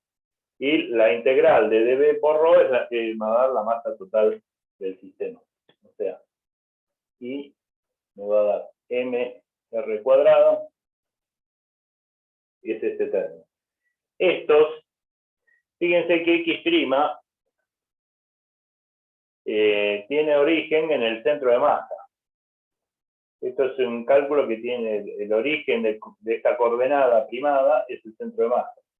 De manera que esto tiene que dar 0. Si uno calcula R del centro de masa, es la integral de dB por ρ por R sobre la integral de dB por ρ. Está la definición, ¿no? Entonces, ahora, si yo estoy si el origen del vector es el centro de masa, la posición del centro de masa medida desde el centro de masa me da 0. O sea, quiero calcular una posición siendo que yo estoy en esa posición. Entonces, si es R', la integral de dB por ρ por R' tiene que dar 0, tanto componente a componente. O sea, con X' me da 0, la posición X del centro de masa es 0, la posición Y del centro de masa es 0. ¿Por qué? Porque estoy en el centro de masa. Entonces estos dos son 0. Y eso que queda ahí, X' cuadrado más Y' cuadrado, es lo que uno llamaría el momento de inercia respecto al centro de masa. Es la suma de los cuadrados de la distancia originadas en el centro de masa.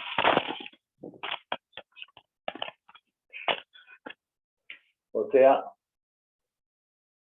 y centro de masa. ¿Ok? O sea, esto es mr cuadrado, los dos del medio son 0, y esto es y centro de masa. Y eso demuestra